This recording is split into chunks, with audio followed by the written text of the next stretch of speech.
Test.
Bon, je suis allé me renseigner en coulisses. Les dernières gorgées de café sont en train d'être bues. On va pas tarder à pouvoir commencer.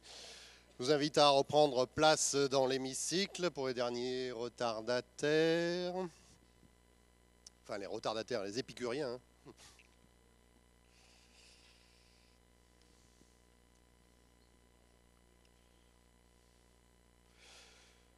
J'en profite une toute dernière fois pour ceux qui seraient arrivés après le début de séance cet après-midi. Vous avez dans vos pochettes, en principe, sinon vous les demandez, une enquête sur comment vous avez perçu cet événement, comment vous l'avez connu, etc. Un certain nombre de renseignements pratiques qui seront porteurs d'expériences positives pour de prochaines éditions des États régionaux de l'inclusion dans les prochaines années.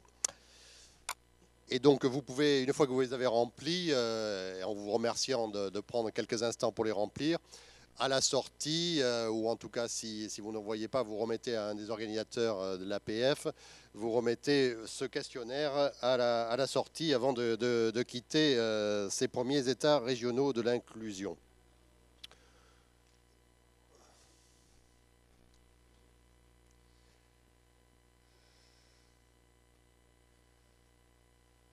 Allez, ça se remplit.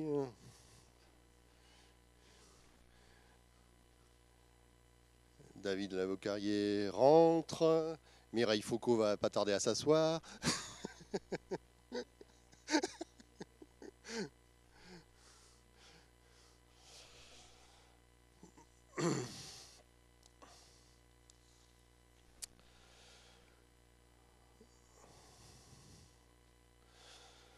Voilà, nous sommes à peu près dans les temps, le petit quart d'heure provençal habituel de retard, mais je compte sur les intervenants essayer d'être succinct, quitte à pouvoir laisser encore quelques places aux interventions dans la salle. A priori, entre ce matin et cet après-midi, toutes les mains levées ont été satisfaites, donc il n'y a pas de problème.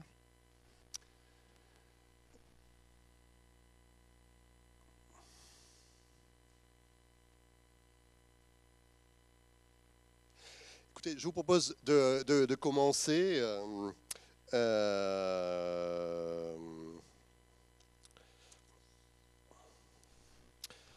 Voilà. Je voulais d'abord remercier David Laboucarier, chargé de mission pour l'APF Bouches-du-Rhône, qui a préparé aussi ce volet, cette table ronde sur le logement, les enjeux, les différentes expériences, les dispositifs tendant à réduire les exclusions, notamment pour les personnes porteurs de handicap, mais pas seulement. Je voulais accueillir et remercier pour sa présence Nathalie Goulet. Nathalie Goulet, qui est en face de moi, qui sera l'animatrice de cet atelier au sens de présentation des constats qui sont nombreux en matière de logement et les pistes possibles. Remercier Nathalie Goulet qui représente l'ADIL 13, c'est-à-dire l'Agence départementale d'information sur le logement pour les Bouches-du-Rhône. Il y aura différents intervenants, notamment la présentation de différents dispositifs pour réduire cette exclusion, c'est-à-dire rapprocher l'offre de la demande en matière de logement. Il y aura donc Mireille Barral, qui est directrice de la MDPH des Alpes-Maritimes. Merci de votre présence, la Maison départementale des personnes handicapées. Il y aura également le témoignage d'Anditois avec Céline Pantiatitsi, excusez-moi si je... Pantiatitsi, qui est bénéficiaire de dispositifs intéressants d'Anditois, aux côtés d'Armand Bénichou, qui est le président d'Anditois. Et encore merci d'être présent parmi nous. Il y aura également sur le côté les enjeux et de la dimension sociale en matière d'habitat. Abdelkader Attia, qui est ici présent devant moi, qui est le directeur de l'Empile, il nous expliquera ce qu'est son organisme et ce qu'il porte. Et également Marie-Pierre Gariel, présidente de l'UDAF du Var, et Anne-Marie Deléon, qui est bénévole pour l'UDAF, c'est bien ça? D'accord. Je vous propose tout de suite, Nathalie Goulet, d'exposer rapidement ces enjeux autour du logement. Bonjour à tous. Donc quelques éléments de contexte. Quelques éléments de contexte sur le logement en région PACA. Donc, la région PACA compte près de 5 millions d'habitants. C'est la 3e région la plus peuplée de France. C'est un territoire à la fois très dense et très urbain. Donc, très dense parce qu'on compte 156 habitants au kilomètre carré, beaucoup plus que dans les autres régions de province où on en compte 90 à peu près. Et très urbanisé, parce que sur les 100 habitants, 94 vivent dans des villes. Donc bien évidemment, vous savez tous que l'unité urbaine d'Aix-Marseille est la plus importante, avec plus d'1,5 million d'habitants. Vient ensuite celle de Nice, de Toulon et d'Avignon.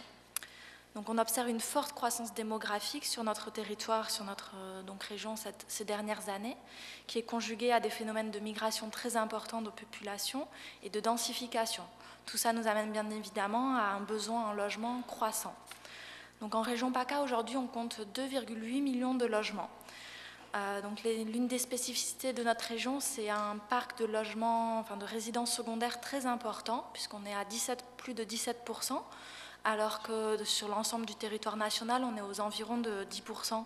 Donc c'est vraiment une spécificité régionale qui impacte directement sur le marché immobilier et qui le tire bien évidemment vers le haut au niveau des prix, puisqu'on a un marché immobilier très cher sur de nombreux territoires de notre région.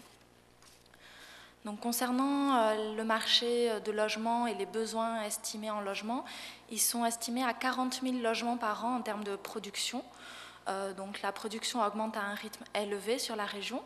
Plus de 75% des autorisations de programme sont concentrées sur 3 départements, les Alpes-Maritimes, le Var et les Bouches-du-Rhône. Cependant, cette offre nouvelle est souvent en inadéquation avec les besoins exprimés. Donc, si on fait un zoom plus spécifique sur le logement social et sur tout ce qui est accès au logement pour les personnes les plus modestes, on constate qu'il y a des efforts de production, mais que souvent l'offre locative sociale est déficitaire au regard des besoins. Ainsi, on a un taux de résidence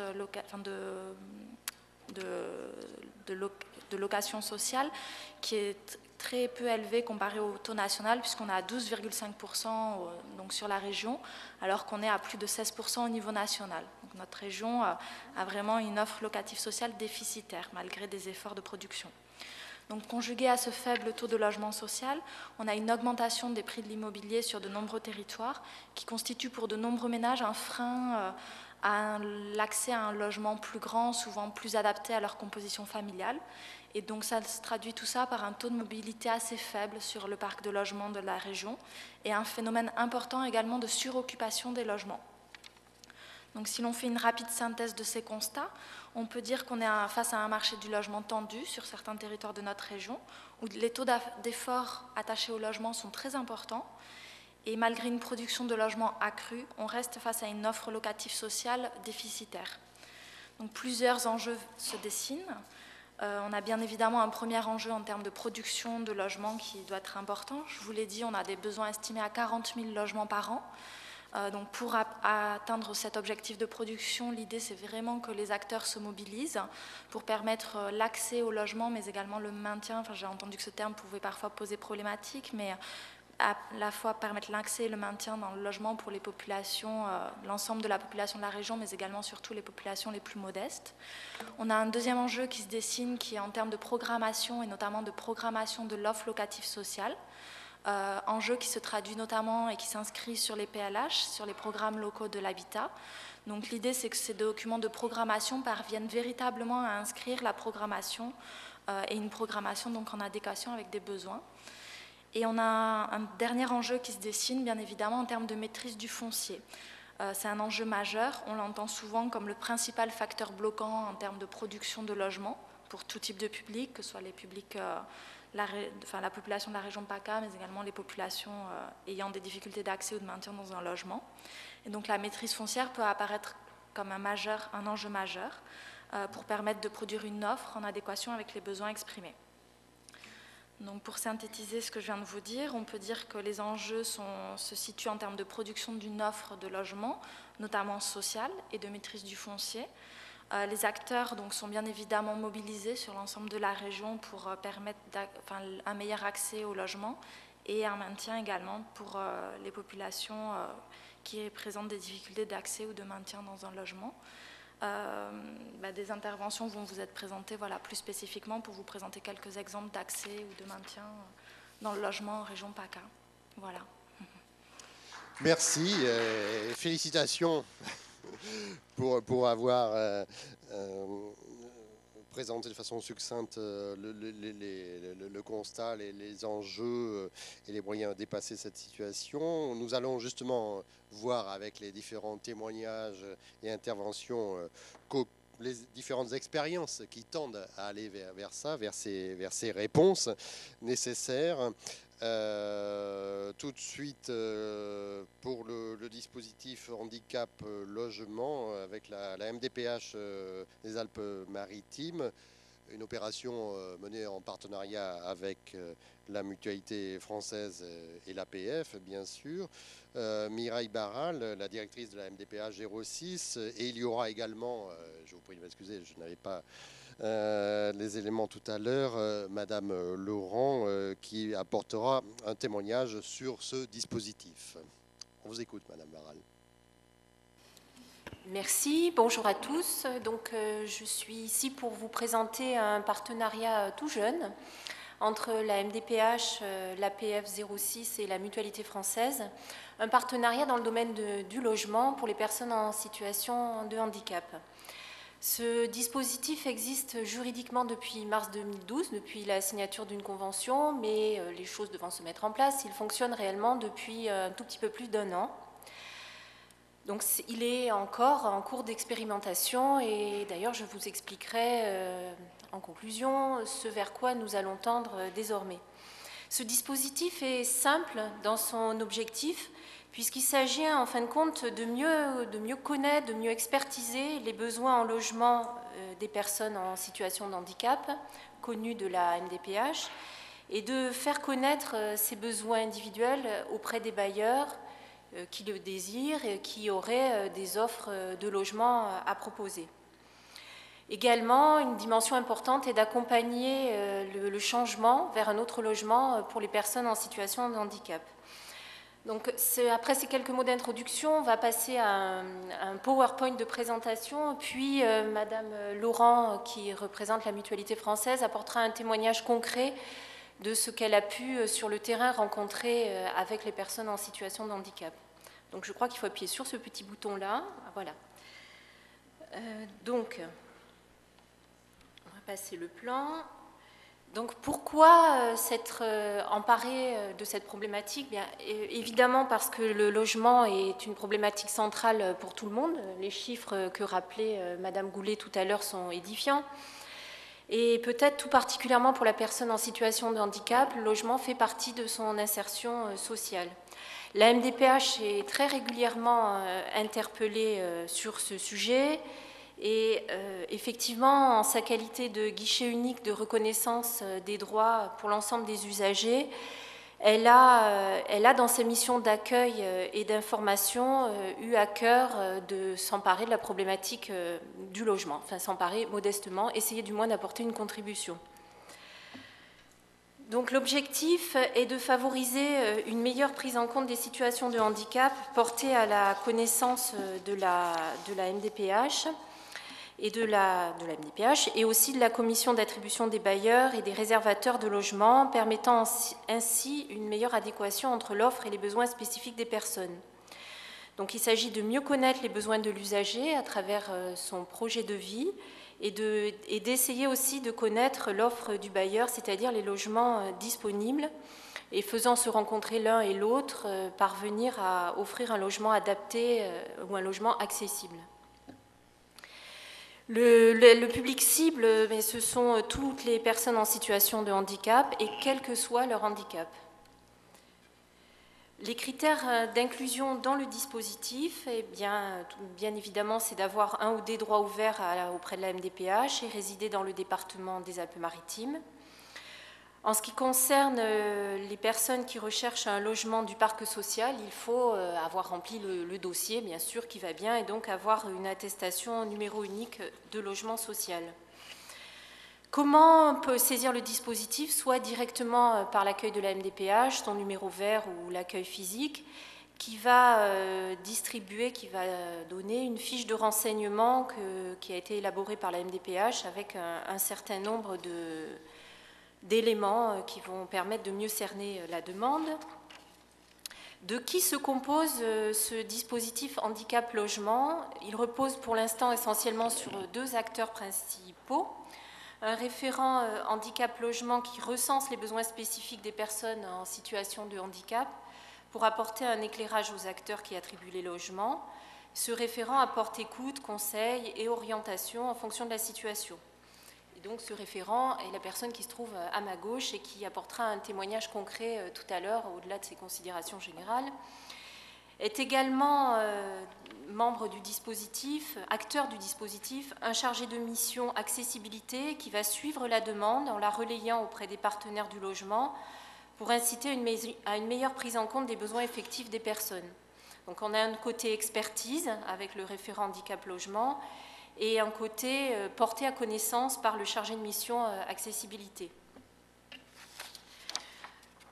Le schéma de la procédure administrative est celui qui vous est présenté sur la diapositive. Je vous laisse en prendre connaissance. Mes commentaires n'apporteront pas grand-chose. Sinon, que l'on vérifie si des droits sont ouverts. S'ils ne le sont pas, on accompagne la personne pour qu'elle puisse remplir les dossiers. Et si les droits ne sont pas ouverts, si les droits sont ouverts, on rentre dans le travail donc de recensement, de réalisation d'une évaluation sociale, ce dont va parler Madame Laurent, une véritable évaluation sociale parce que la situation de handicap nécessite de qualifier le besoin en termes de handicap, d'accessibilité, mais aussi d'aborder la situation de la personne de manière globale. Ensuite, il y a donc un suivi des demandes, que ce soit au niveau des personnes elles-mêmes qu'auprès des partenaires. Donc au niveau des personnes, il faut enregistrer l'évaluation sociale, accuser réception à la personne bien sûr, rassembler les pièces, informer l'usager des suites données à sa demande et selon la situation éventuellement réorienter encore vers la MDPH, les permanences associatives, des services sociaux.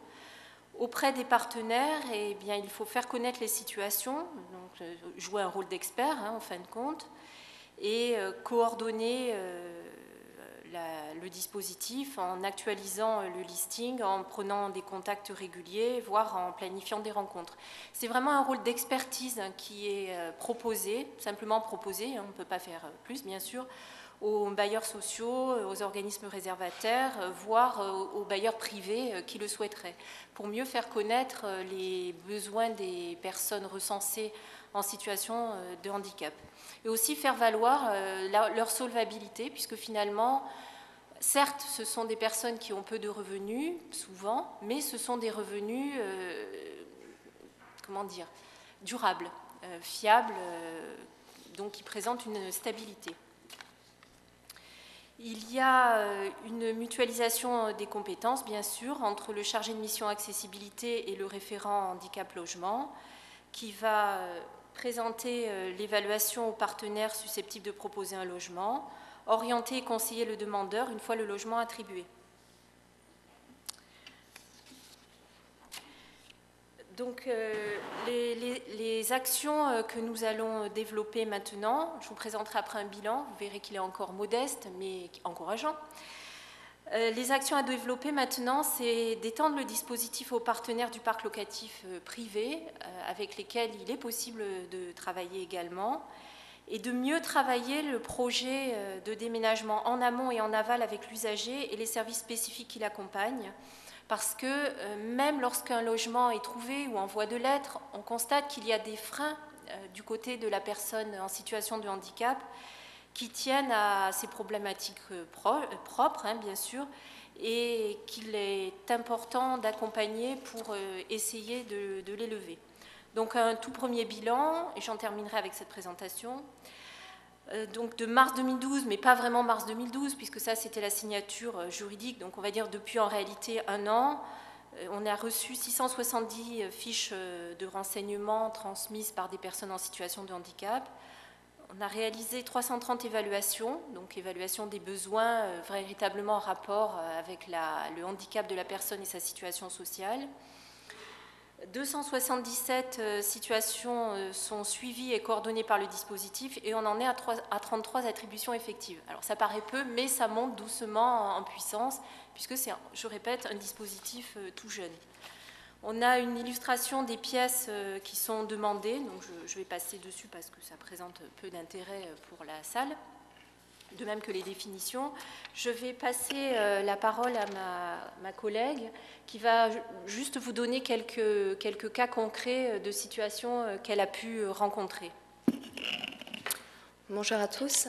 Oui, effectivement, donc on a constaté après, avec ma collègue, donc Madame Hébert de l'APF, des notions de refus qui nous échappaient au début, puisqu'en fait, on a grandi aussi, on a mûri avec ce dispositif. Et un exemple, un bailleur en fait nous indique qu'une personne qui a été accompagnée dans le cadre du dispositif, une personne déficiente visuelle en basse vision, a refusé un logement qui à première vue en fait correspondait aux caractéristiques qui avaient été indiquées dans l'évaluation sociale. Et en fait, en discutant avec la personne, en approfondissant un peu ce refus, la personne nous dit tout bêtement « mais comment je fais? Comment je découvre en toute sécurité mon quartier ?» Et là, effectivement, on ne s'était pas posé la question que pour une personne déficiente visuelle bénéficiant, donc cette personne-là en l'occurrence se déplace avec une canne blanche, il était essentiel pour elle qu'elle bénéficie également de quelques cours d'instruction en locomotion pour découvrir et identifier les risques qu'elle rencontrerait éventuellement dans ce quartier. Et donc du coup, tout bêtement, elle a dit « j'ai peur, je suis angoissée, je préfère refuser, donc j'accepte ma situation actuelle qui est de vivre dans un logement qui est inadapté, parce qu'en tout cas, l'inadaptation actuelle, je la connais. La nouvelle, je ne la connais pas. » Et donc, du coup, en fait, on est parti aussi de ce constat-là, c'est qu'il y avait besoin aussi de sensibiliser. Sensibiliser, donc, comprendre le refus, sensibiliser le bailleur, pourquoi un tel refus, et derrière ça, peut-être de prévoir en tout cas des actions en utilisant le droit commun, quand il y avait besoin selon la situation, éventuellement pour cette personne-là de mettre en place des cours d'instructeurs en locomotion. Et derrière, effectivement, on nous a aussi indiqué sensibiliser le voisinage, faire comprendre qu'effectivement une personne qui titube, ce n'est pas forcément une personne qui a bu, mais c'est une personne qui a peut-être un problème de déficience visuelle. Et du coup, d'avoir une espèce de sensibilisation au niveau aussi du voisinage, pour comprendre le handicap. Pourquoi ? Exemple, Madame X qui me dit, le logement, j'y suis très bien, ça fait 2 mois que je me suis installée, sauf qu'en fait, le jardinier, quand il vient, une fois par mois, entretenir la copropriété, il met son camion, il gare son camion juste en fait dans le passage que je dois utiliser qui me sécurise. Et le problème, c'est que moi, je ne sais pas le contourner, ou quand je le contourne, je me retrouve dans la voie d'accès pour aller au garage. Et j'ai failli me faire renverser.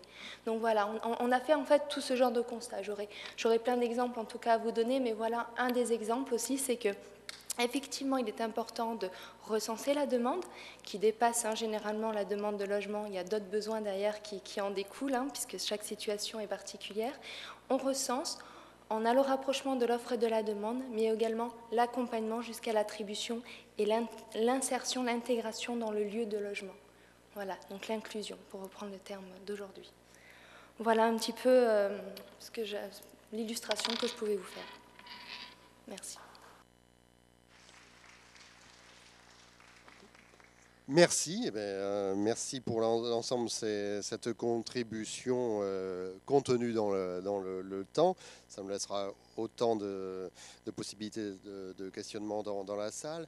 Je passe la parole pour Anditois Provence à Armand Bénichou, son président, et Céline Panciatici, qui est bénéficiaire du dispositif.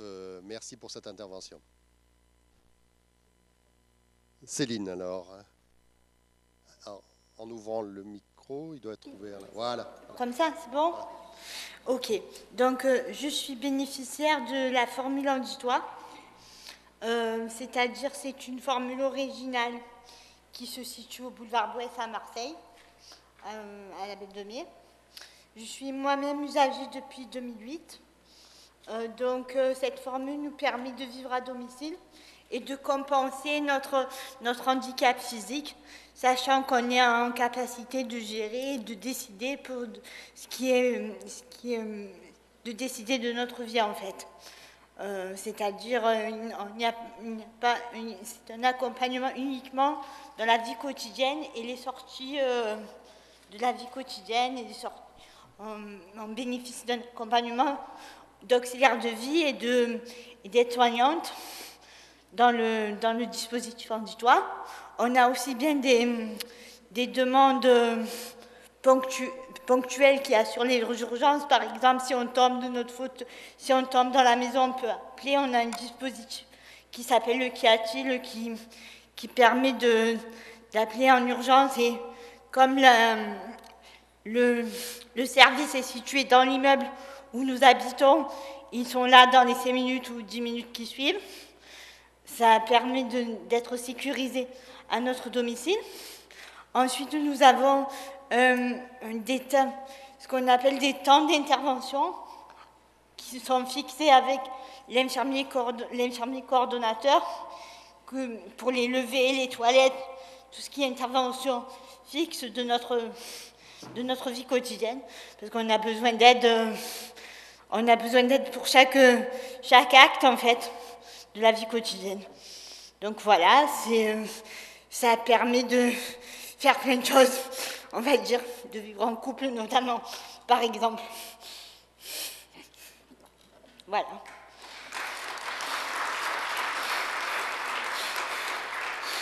Merci Céline. Armand Bénichou. Voilà, c'est allumé. Merci. Donc, je suis le président de l'association Anditois Provence. Je m'appelle Armand Bénichou. Et un petit mot sur l'association proprement dite. On n'entend pas ? Penchez-vous un petit peu, voilà. Non, mais il faut que je me penche, alors ça va être... Bon, on va s'approcher, mais je parlerai moins longtemps. Merci. Donc, l'association Anditois Provence a été créée en 2002 pour justement trouver des solutions de logement adapté et pour faciliter la vie autonome des personnes. Donc, elle a été créée en 2002 principalement par la volonté de personnes handicapées qui vivaient en établissement ou en famille de vouloir vivre à domicile et en même temps de pouvoir bénéficier d'un service qui intervienne au quotidien, comme vient de le présenter Céline. Et en l'occurrence, nous avons donc développé d'une part la formule Anditois et en même temps une autre action qui s'appelle la plateforme régionale du logement adapté. En ce qui concerne la formule Anditois, c'est principalement, comme vient d'évoquer Céline, un projet pilote qui assure dans le logement une intervention auprès des personnes avec une possibilité d'intervention programmée et en même temps une permanence qui intervient 24 heures sur 24. Ça fonctionne, comme l'a dit Céline, depuis 2006 et elle-même depuis 2008 parce que ça a été fait en 2 tranches. Et il y a aujourd'hui 14 personnes qui, grâce à ce dispositif, peuvent se projeter vers une véritable vie sociale. À titre indicatif, un projet similaire est en train de voir le jour sur la ville d'Istres, dans les Bouches-du-Rhône, et en 2015, un projet similaire pour 15 personnes sera opérationnel sur la ville d'Aubagne. En parallèle, nous avons développé la plateforme régionale du logement adapté, une plateforme qui est soutenue par la collectivité qui nous accueille aujourd'hui, donc le Conseil régional, une plateforme qui a pour vocation d'œuvrer sur tout le territoire, elle est allée un peu plus vite que moi là, sur tout le territoire de la région et qui est principalement le trait d'union entre les bailleurs et les personnes à mobilité réduite. Cette plateforme a créé des outils pour, d'une part, mieux connaître la demande. En l'occurrence, nous avons créé une base de données qui aujourd'hui identifie plus de 1500 personnes sur la région en recherche de logement adapté. En même temps, de permettre la conception de logements adaptés par l'intervention auprès de bailleurs. Et aujourd'hui, nous avons une convention qui est signée avec 25 bailleurs sur la région, 25 bailleurs qui, dans leur programme de construction neuve, intègrent des logements adaptés. Alors nous savons tous que depuis la loi de 2005, tous les logements qui sont aujourd'hui livrés sont tous considérés comme accessibles et adaptables, mais toutefois, par rapport à un public de personnes handicapées en fauteuil roulant, il est nécessaire encore d'apporter des compléments d'adaptation pour que vraiment le confort d'usage soit respecté. Et ce confort d'usage doit intégrer des adaptations complémentaires qui figurent sur un outil que nous avons créé qui s'appelle le cahier de préconisation. Ce cahier de préconisation permet aux bailleurs d'intégrer en amont des adaptations telles que des salles de bain ou des baignoires à l'italienne, ou des douches à l'italienne dans les salles de bain, des portes plus larges, des volets roulants plus motorisés. Donc tout ça, c'est pour permettre à une personne qui rentre dans un logement adapté avec les préconisations d'Andy Toit de rentrer dans un logement dans lequel il y a très très peu de compléments à réaliser. Et tout ça pour, in fine, avec une base de données qui identifie la demande et des logements adaptés réalisés par les bailleurs, nous pouvons réaliser cette adéquation entre l'offre et la demande. Donc ces 24 bailleurs, on ira 25 aujourd'hui, qui sont en convention avec l'association. Et nous avons aujourd'hui l'avantage que les bailleurs construisent des logements tout court. D'une part, ils construisent des logements et de surcroît des logements de bonne qualité. Alors, il est évident que quand on parle de logement adapté, il ne faut pas oublier que ça fait partie d'une démarche qui est importante de la part des personnes, parce qu'on sait très bien que uniquement sur le département des Bouches-du-Rhône, il y a 70 000 personnes qui sont dans l'attente d'un logement social. Donc il y a, entre guillemets, beaucoup de monde qui se bouscule, comme on dirait vulgairement, au portillon, parce que malheureusement, il n'y a pas assez de logements sociaux qui se produisent.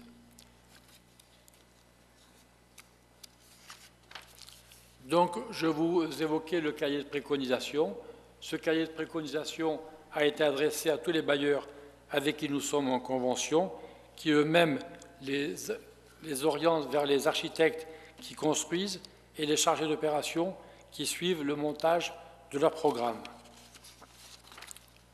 Les aménagements intérieurs, je vous les ai évoqués. C'est les portes plus larges, c'est une salle de bain avec une douche à l'italienne. Et ce qu'il faut avoir à l'esprit, oui, effectivement, il y a également l'accès aux terrasses qui est privilégié, parce que rien dans la loi ne stipule qu'il faille des terrasses totalement accessibles. Or que nous, dans le logement que nous préconisons, les logements doivent permettre l'accès à la terrasse avec des seuils qui soient inférieurs à 2 cm, car au-delà, avec un fauteuil, on a des difficultés à y accéder. Donc la plateforme, comme je vous le disais, la plateforme régionale, c'est une identification de l'offre, c'est une identification de la demande, et in fine, grâce au concours des institutions, des associations et des acteurs associatifs qui œuvrent dans le secteur du logement, c'est une finalité qui a permis l'année dernière de répondre à plus de 1200 familles, à plus de 120 familles, dans leur recherche de logement, puisque ça a été le nombre de familles qui ont pu aboutir dans leur recherche. Et pour les années 2014 et 2015, c'est près de 200 logements qui sont dans les cartons des bailleurs. Donc c'est une démarche qui aujourd'hui porte ses fruits et que nous espérons pérenniser sur tout le territoire de la région afin que cette problématique du logement adapté des personnes handicapées soit demain résolue d'une manière beaucoup plus importante que ce qu'elle a pu l'être jusqu'à maintenant. Merci.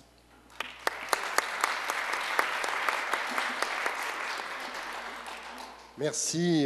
Voilà ce qu'il est possible donc de faire avancer, et voilà, qui vient un peu en contradiction, vous l'avez tous en tête, avec les propos il y a quelques semaines de la ministre du Logement, qui avait suscité une vive émotion parmi les associations qui interviennent dans le champ du handicap, qu'il fallait que les personnes porteuses de handicap fassent preuve d'exigence raisonnée en matière de logement. Alors ça a été recadré ensuite par le gouvernement, mais il n'y a pas eu de réponse précise néanmoins sur cela au niveau national, si ce n'est l'attention particulière, un financement particulier d'un peu plus de logements sociaux que ces dernières années. Nous y reviendrons peut-être, si vous le voulez, tout à l'heure.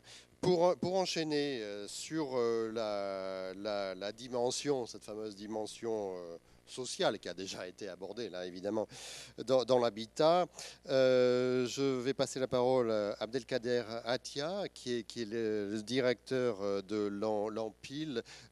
Si je ne me trompe pas, c'est l'agence méditerranéenne pour l'insertion par le logement. Merci de nous présenter l'expérience de vos initiatives. Ce n'est pas l'agence, c'est l'action méditerranéenne pour l'insertion par le logement. L'insertion sociale par le logement, c'est un champ qui est quand même assez différent, même s'il rejoint les buts, les objectifs de l'association Dis-toi, car elles sont quand même plus générales, plus vastes, et elles remontent à une origine qui est la loi Besson. Et je pense que pour cela, je vais faire une rapide définition de l'insertion sociale par le logement, pour bien comprendre l'association L'Empile, d'où vient son origine. Au cours des années 90, un nouveau champ d'action publique dans la mise en œuvre du droit au logement s'est progressivement structuré. Il regroupe des collectivités locales, des opérateurs du logement social et des associations qui agissent en direction du logement des défavorisés. On appuie sur le mot « défavorisé » car c'est toutes les personnes qui sont mises à côté pour des raisons diverses, des raisons d'origine, de statut, des raisons discriminatoires, raciales, des raisons d'orientation sexuelle et autres, que des associations d'insertion par le logement ont souhaité en priorité s'occuper et aider à une insertion par le logement, et des personnes qui n'étaient pas prises en compte par les circuits traditionnels du traitement de la demande sociale en termes de logement. Le cadre législatif de l'insertion par le logement est posé par la loi Besson. Besson qui a été un membre fondateur de la Fédération des associations par le logement et où le réseau associatif dans lequel j'appartiens, qui est l'Empile avec la Fédération FAPIL, a aidé à la rédaction de cette fameuse loi Besson qui est le droit au logement pour tous, confortée aussi par une autre loi en 1998 que vous connaissez, qui est la loi de lutte contre les exclusions de juillet 1998. L'insertion par le logement s'est imposée à la suite de diagnostics réalisés à la fin des années 80 qui ont permis de montrer l'insuffisance des politiques publiques pour combattre les situations d'exclusion dans le domaine du logement et du non-respect du droit au logement. Dans un premier temps, des expérimentations locales ont été réalisées par des associations afin d'être reconnues et soutenues par les autorités locales. Les domaines d'intervention des associations d'insertion par le logement sont très divers. La connaissance des populations en difficulté, l'hébergement, le logement temporaire ou définitif et l'accompagnement social. Les associations d'insertion par le logement sont principalement caractérisées par leur position d'intermédiaire entre l'offre et la demande. En effet, d'une part, certaines associations comme le Pacte à Marseille ou l'Empile à Marseille, spécialisées sur les questions urbaines, ont investi le champ de la production de logements ou de la gestion locative à travers plusieurs dispositifs publics. Maîtrise d'ouvrage et d'opérations financées en PLAI, programme local aidé, mobilisation de logements privés dans le cadre de programmes socio-thématiques, mise en œuvre de baux à réhabilitation ou maîtrise d'œuvres urbaines et sociales. D'autre part, des associations mettant en œuvre une approche centrée sur l'accompagnement social à travers des dispositifs comme l'accompagnement social lié au logement, l'attribution des allocations de logement temporaire, appelée ALT, l'aide à la médiation locative, l'accueil et hébergement des personnes en difficulté. Comme nous allons le voir, la médiation est au cœur des transformations opérées par l'insertion par le logement. Selon une définition couramment admise, la médiation définit la mise en relation par un tiers appelé médiateur de deux personnes physiques ou morales en vue de l'établissement ou du rétablissement d'une relation sociale. La médiation sociale s'est très largement développée au cours des 15 dernières années et est envisagée comme une réponse au délitement du lien social et au déclin des modes traditionnels de régulation sociale. Appliquée au champ du logement des défavorisés, la médiation locative a pour objectif de favoriser l'accueil ou le maintien dans le logement de familles ayant des difficultés particulières par l'intermédiaire de différents dispositifs. L'association Ampule que je dirige est une structure généraliste du logement avec une équipe constituée de travailleurs sociaux, de juristes, d'architectes, de sociologues et d'urbanistes. Alors concrètement, l'insertion sociale par le logement, pour une association comme Ampule, ça se définit à travers une multitude d'actions. Une production de connaissances à travers des diagnostics et des permanences d'accueil sur l'ensemble du département. Des actions juridiques qui sont des permanences d'accès aux droits liés au logement, à Marseille et sur les rives de l'étang de Berre, des antennes de prévention d'expulsion locative au sein du tribunal de grande instance de Marseille, un travail sur le concours de la force publique quand elle est délivrée par le tribunal et par la préfecture pour les expulsions, la prévention d'expulsion locative dans le parc privé, une action de médiation locative avec la CNAB et UNIS aujourd'hui, des outils mis en place tels que les ateliers recherche-logement, un fonds d'avance de frais de procédure pour tout locataire voulant saisir les tribunaux avec une aide pour des constats de huissier, une aide à la domiciliation des personnes sans domicile, et enfin, et surtout, notre cœur de métier est la gestion locative adaptée. Mais pour nous, le concept d'habitat adapté, il rejoint, mais de manière assez généraliste, ce qui a été présenté par Andy Toit. Alors rapidement, le concept d'habitat adapté est basé sur le ménage, dont les caractéristiques vont déterminer la nature du logement qui permettra à ce dernier de vivre dans des conditions identifiées en fonction de sa culture, son mode de vie, l'objectif visé et l'autonomie du ménage. Divers critères peuvent être pris en considération, voire même se cumuler pour conclure à la nécessité d'un habitat adapté. Comportement du ménage, socialisation, mode de vie itinérant, sédentaire, mode d'habiter, utilisation d'un bras zéro à l'intérieur du logement, composition familiale, famille nombreuse, personnes âgées, économie du ménage, emploi, ressources. Les principaux groupes identifiés comme étant plus particulièrement concernés par ce type d'habitat sont pour une partie d'entre eux des familles nombreuses, des vieux migrants âgés, des ménages vivant dans des systèmes communautaires, des saisonniers, des gens du voyage sédentaire travailleurs, des gens du voyage semi-sédentaire. Quand on entend par gens du voyage, c'est gitans, tziganes, des personnes présentant des pathologies particulières ou une dépendance confirmée, des personnes inaptes à vivre en collectivité.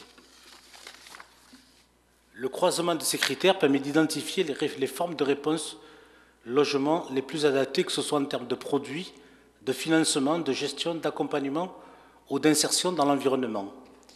Il peut s'agir d'un logement adapté susceptible de réintégrer le circuit classique ou d'un logement spécifique lorsqu'il présente des caractéristiques telles qu'il ne peut être destiné qu'à une population précise. Le mode de financement, investissement et fonctionnement doit répondre aux exigences de la situation. Un partenariat doit être mis en place pour organiser l'offre et les conditions de l'offre.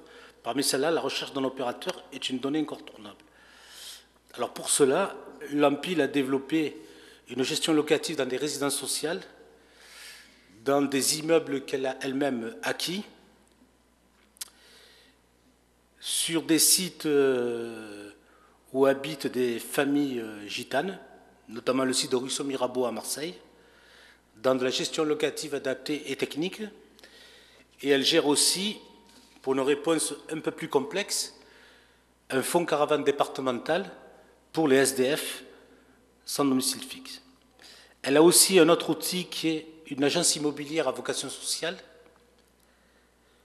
qui est une agence immobilière qui, à la différence d'une agence immobilière classique, fonctionne avec aussi un mandat de gestion et peut accueillir, dans le cadre d'une inconditionnalité, un certain nombre de familles.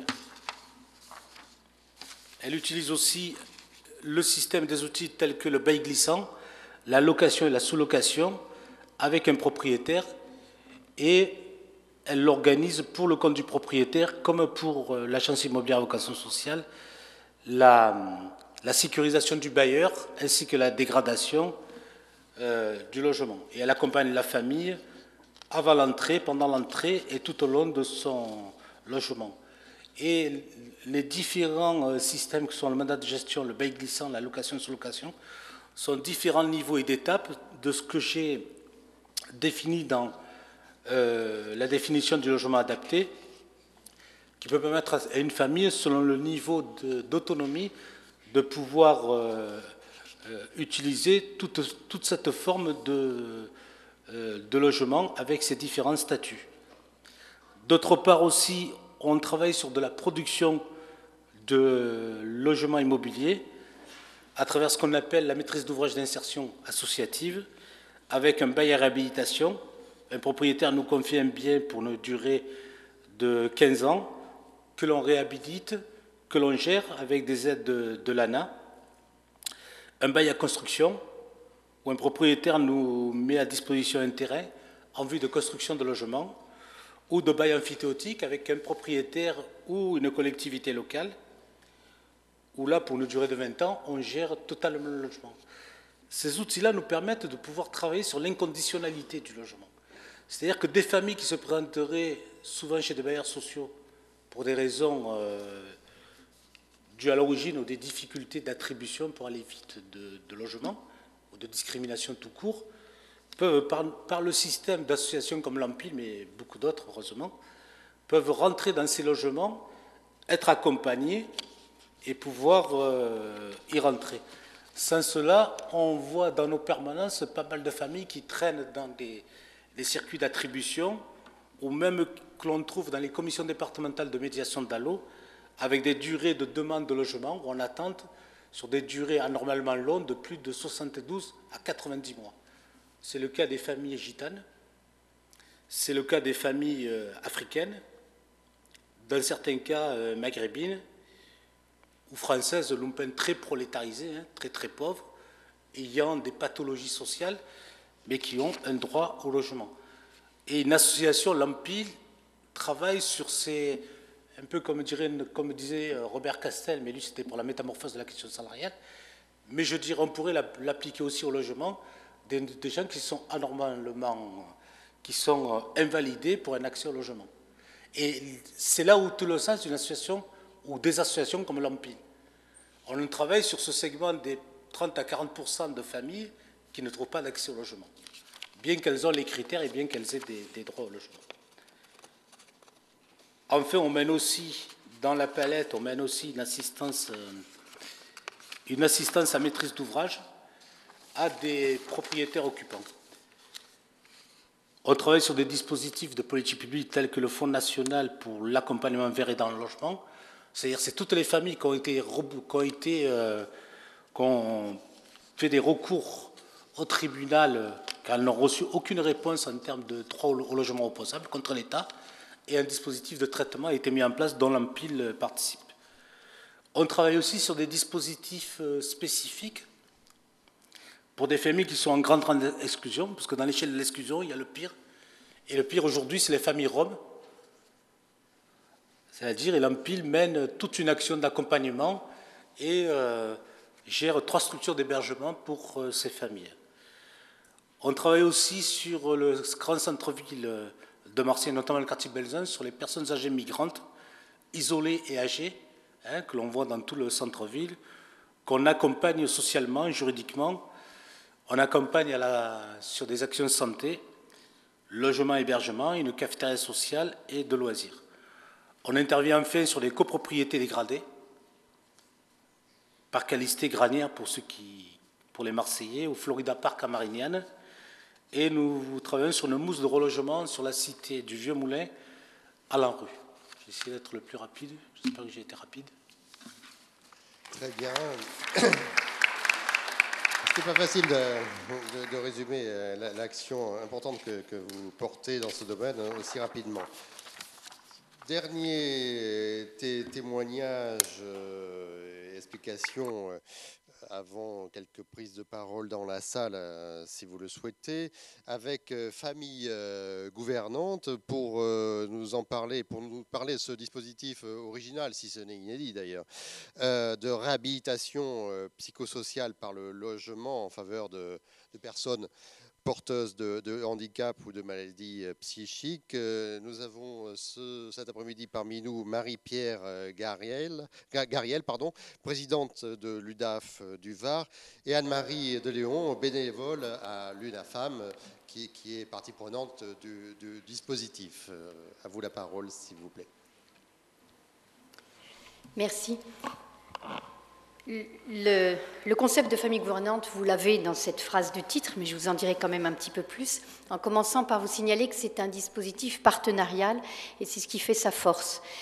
Partenarial en ce sens qu'elle a germé dans l'esprit d'une UDAF. Donc les UDAF sont les unions départementales d'associations familiales, unions d'associations chargées de représenter les familles, donner avis au pouvoir public et de gérer des services d'intérêt familial, qui existent dans tous les départements. Et dans la Marne, il y a 25 ans, parmi les services qui étaient gérés, des services essentiellement de protection juridique des majeurs, donc des majeurs non autonomes dans leur vie. Et eh bien, l'UDAF avait fait le constat que certaines personnes ne pouvaient pas vivre de manière autonome à cause du handicap psychique ou de la maladie psychique, mais la stabilisation de leur état de santé ne justifiait pas le maintien soit en hôpital psychiatrique, soit dans une institution. Et quid de ces personnes ?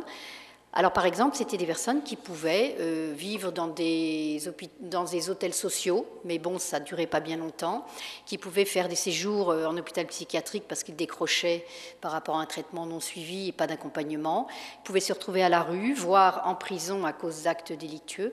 Et eh bien, cette population a été maintenant est accompagnée d'un certain nombre d'UDAF grâce à ce dispositif famille gouvernante, qui consiste à réunir dans un même appartement, un même logement, des personnes alors entre 4 et 6, donc, qui, pour la première fois, pour certaines, se retrouvent chez eux.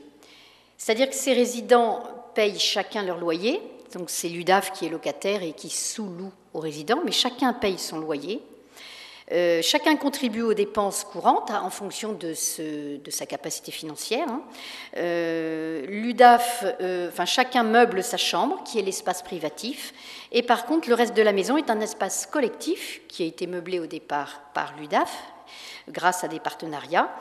Et les résidents, c'est ça l'originalité, accèdent collectivement à la prestation d'une tierce personne grâce à l'octroi de la prestation compensatoire du handicap, quand elle peut être attribuée, qui finance donc cette personne dénommée gouvernante, parce qu'au départ, la personne vivait au milieu, avec les résidents, dans les premiers dispositifs. Donc on a gardé ce dispositif de famille gouvernante.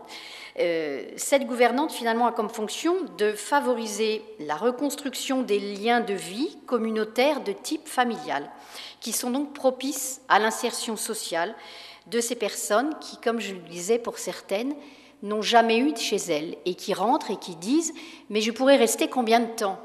Eh bien, vous êtes chez vous, vous resterez le temps qu'il vous sera, que vous choisirez, comme tout un chacun. Et se créent de cette façon-là des liens entre les personnes avec l'aide de cette gouvernante qui va les aider dans leurs gestes quotidiens. Anne-Marie Deléon de l'UNAFAM, qui est donc une des associations partenaires, vous expliquera plus concrètement, vous donnera des exemples de vie. Et ce qui fait que ce type d'hébergement, les 4 partenaires dans le Var sont donc l'UDAF le centre hospitalier spécialisé de Pierrefeu du Var et 2 associations familiales qui font partie de l'UDAF, qui sont donc l'UNAFAM, c'est l'association des amis et familles des malades psychiques, et l'AFTC, c'est les familles de traumatisés crâniens. Donc chacun en demande, et ce partenariat finalement a permis un dispositif qui est un véritable facteur de restauration de la citoyenneté, donc d'inclusion finalement. Et c'est également un dispositif extrêmement économique qui s'autofinance puisque, mis à part la coordination du dispositif par un professionnel de l'UDAF, les choses se font d'elles-mêmes et les personnes ne sont donc pas accompagnées au-delà de ce qui est nécessaire. L'accompagnement est suffisamment léger mais en même temps complètement adapté et les personnes continuent à bénéficier des aides qu'ils avaient dans d'autres façons de vivre. Voilà. Ça, c'est pour le concept, et je vais passer tout de suite la parole à Anne-Marie de Léon pour vous donner, à travers quelques photos, qui sont des illustrations du bonheur de ces personnes qui, pour certaines, renaissent un peu et vraiment à la vie dans ce dispositif.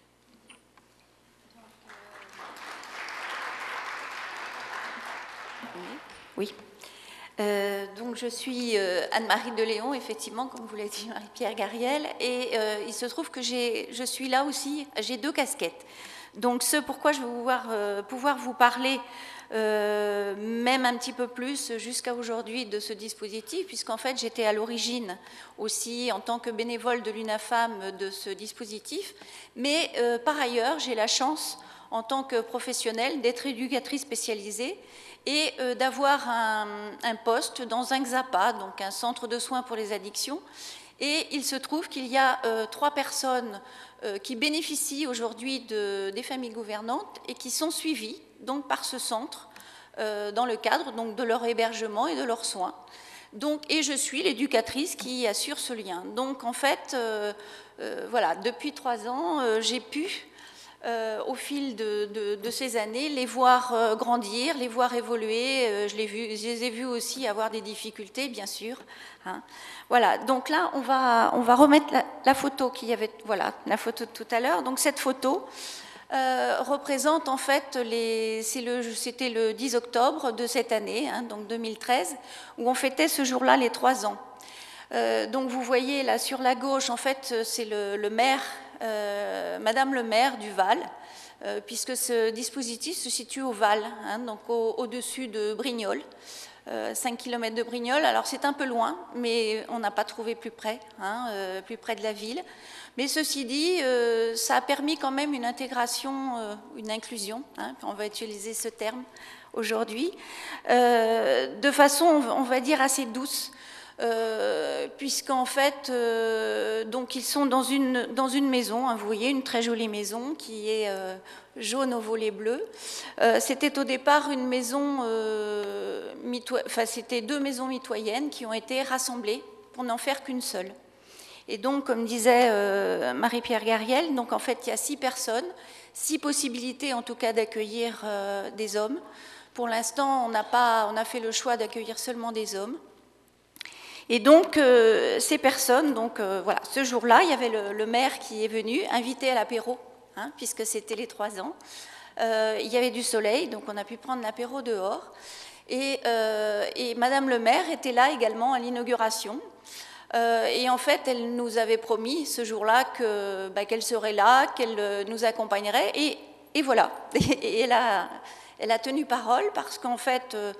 bien évidemment, hein, c'est assez idyllique ce dispositif, mais bien sûr, il y a des moments où il y a des moments de difficulté. Il y a parfois dans le village des résidents qui, on va dire, se font un peu remarquer. Et à chaque fois, Madame le maire est là et on va dire, arrange un peu les choses, elle discute, elle connaît chaque résident et vient régulièrement prendre des nouvelles des résidents. Donc ça aussi... c'est un bon exemple d'intégration.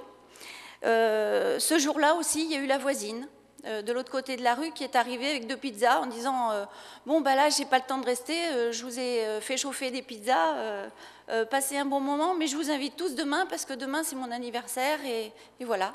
Et donc, le lendemain, ils sont tous allés passer de l'autre côté de la rue, passer un anniversaire avec la voisine.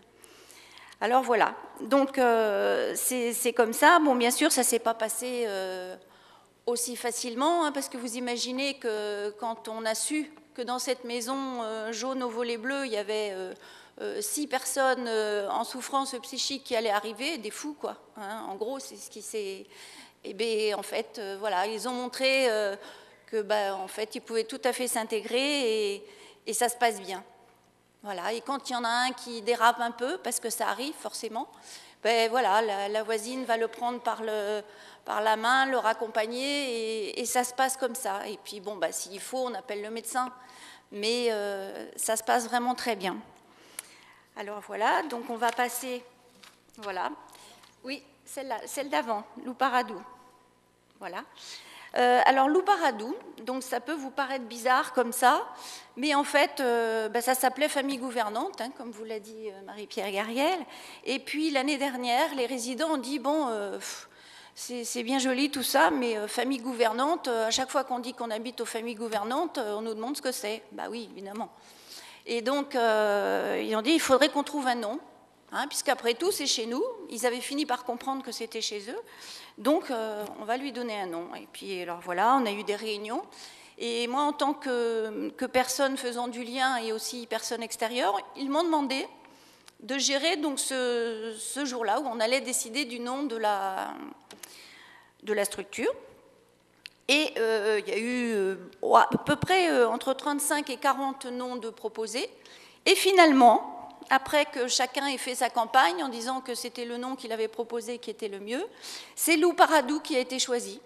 Alors, c'est plein de symboles, hein, vous imaginez, c'est pas rien.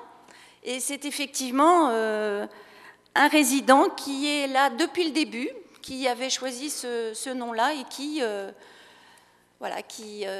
a gagné, entre guillemets, la campagne. Et bon, c'est pas rien, parce qu'il est le premier à avoir été là dans les lieux, et il y est toujours aujourd'hui, et il a bien l'intention d'y rester encore un certain temps. Alors voilà, donc là, on va dire que sans commentaire, vous voyez que c'est une très jolie maison. Voilà.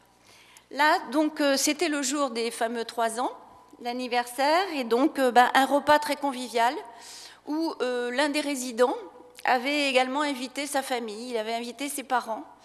Et là aussi, ça permet, ce dispositif a permis pour ce malade psychique de reprendre, on va dire, des liens avec sa famille et d'avoir à nouveau, on va dire, des liens, on va dire, quasiment normaux avec sa famille. Il a son chez lui, ses parents viennent le voir, sont invités à toutes les fêtes, viennent le chercher régulièrement pour aller faire des courses.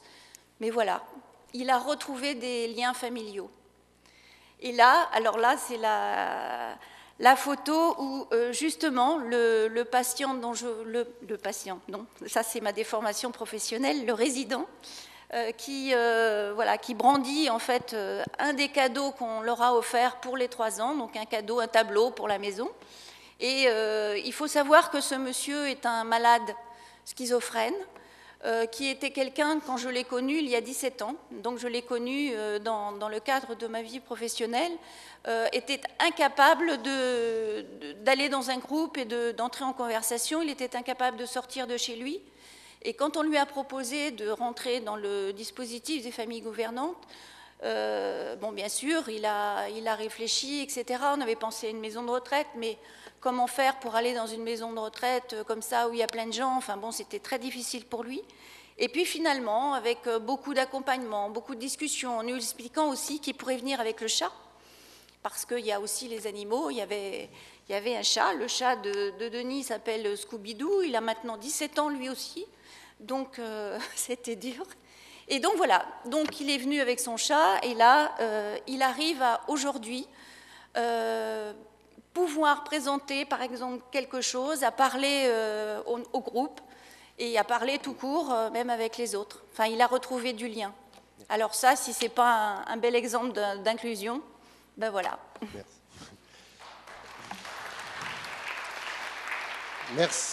Merci pour tous ces témoignages qui démontrent combien, en matière de logement, comme sur les thématiques que l'on a exposées ce matin, Et cet après-midi, le concept de lutte contre l'exclusion, société inclusive, n'est pas une utopie lointaine, mais quelque chose qui peut se construire concrètement avec les réseaux, etc. Comme promis, possibilité d'intervention, témoignage dans la salle. Monsieur, oui, le 78. Oui, bonjour. Merci pour vos interventions.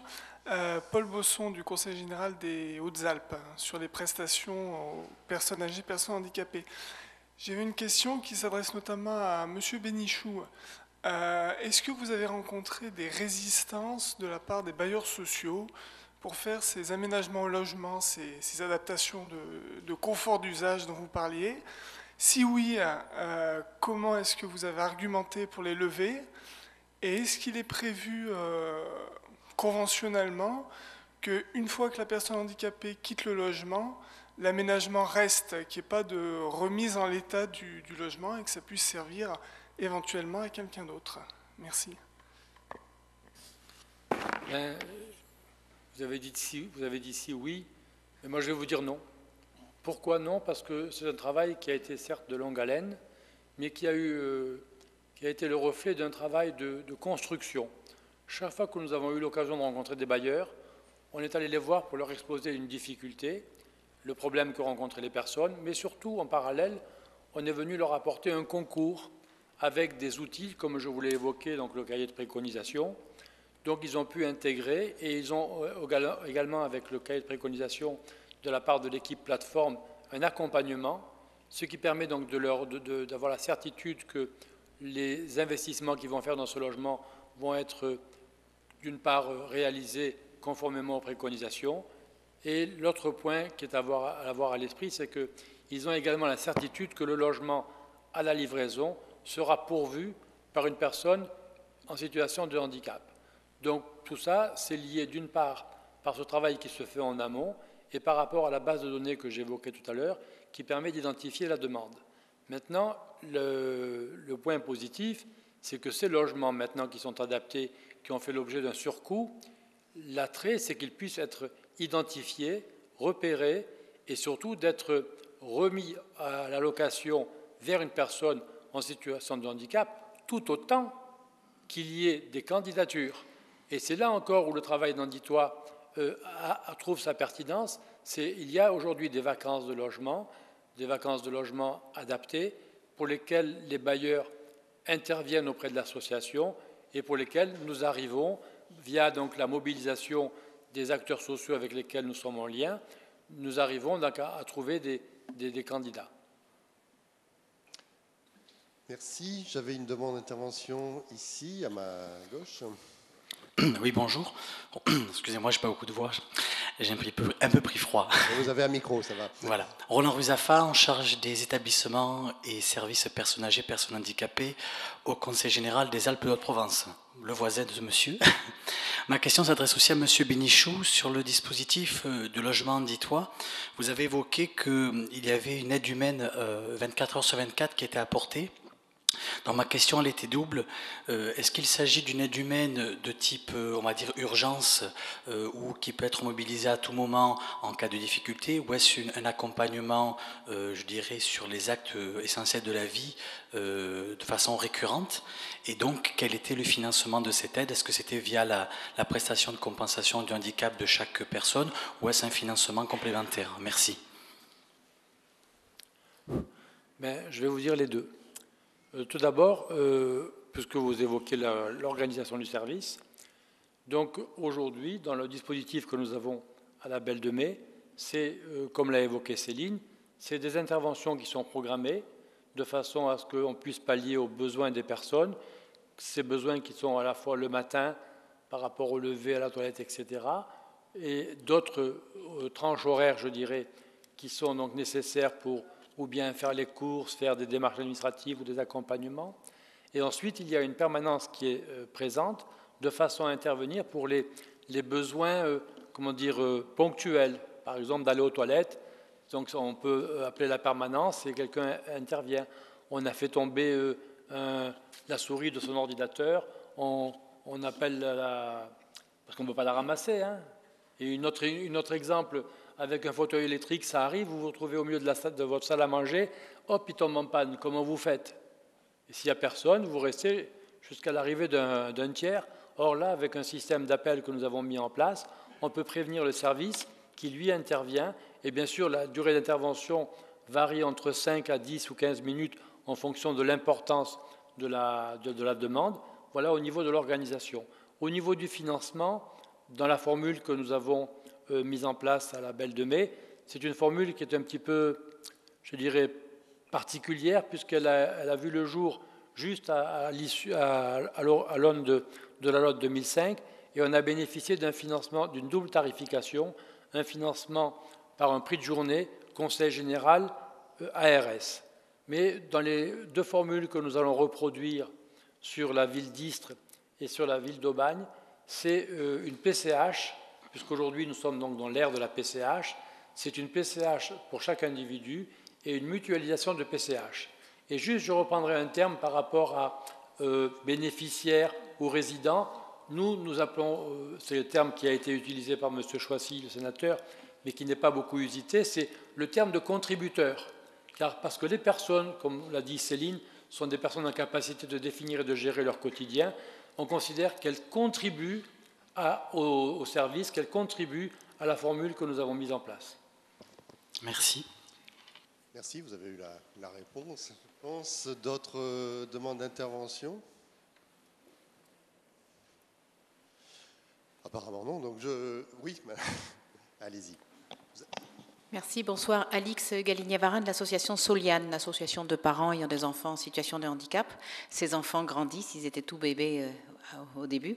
Nous avons des situations où des jeunes adultes ont besoin de partir, je pense aux familles gouvernantes, de quitter leur famille qui est intrusive, qui est insupportable, enfin quand on ne supporte plus ses parents, qui ne sont pas dans un handicap physique, qui n'ont pas franchement un handicap psychique grave, lourd, et qui sont quand même dans un entre-deux, qui ont besoin d'être un petit peu aidés, qui ont peut-être des dyspraxies, qui ont des difficultés de cet ordre-là, et qui ont quand même envie de vivre une vie ordinaire, d'avoir un travail. Est-ce que les familles gouvernantes s'adaptent à cela, ou ce n'est pas le public ?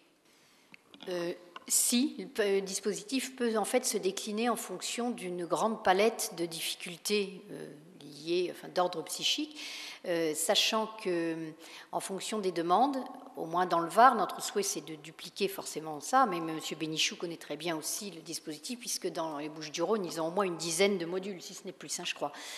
Donc après, chez nous, la commission d'accueil des résidents, je dirais, choisit de permettre cette cohabitation entre des personnes qui pourront s'entraider. Donc, toutes les demandes peuvent être renvoyées aux UDAF qui, à ce moment-là, peuvent adapter le dispositif tout à fait en fonction du handicap, parce que les gouvernantes sont formées en fonction de la difficulté psychique, que ce soit maladie ou handicap ou difficulté, des personnes qu'elles vont rencontrer chaque jour. Donc c'est vraiment une adéquation aussi fine que possible aux personnes qui sont dans le logement. Parce que l'idée, c'est de créer du lien, donc de leur permettre de vivre à leur mesure, mais de déployer tous les talents qu'elles peuvent déployer grâce à cet accompagnement qui sera plus ou moins important selon les difficultés des personnes qui y sont. Mais après, il faut pouvoir ouvrir plusieurs dispositifs. Et juste encore une question complémentaire. Au niveau des revenus, une allocation adulte handicapé, ça suffit pour être locataire chez vous? La plupart du temps, oui, c'est ce qu'ils ont. Au moins dans le Var, aucun ne travaille, je crois, que dans ce qui sont des dispositifs. Donc ils ont tous l'allocation adulte handicapé ou éventuellement d'autres revenus, mais ce ne sont pas des personnes qui ont des grands revenus, ça c'est certain. Mais après, la gouvernante, là aussi, leur apprend à boucler un budget à la hauteur de ce qu'ils ont. On ne les fait pas vivre au-delà avec ce qu'ils n'ont pas. On les apprend à déployer leurs talents avec les possibilités qu'ils ont.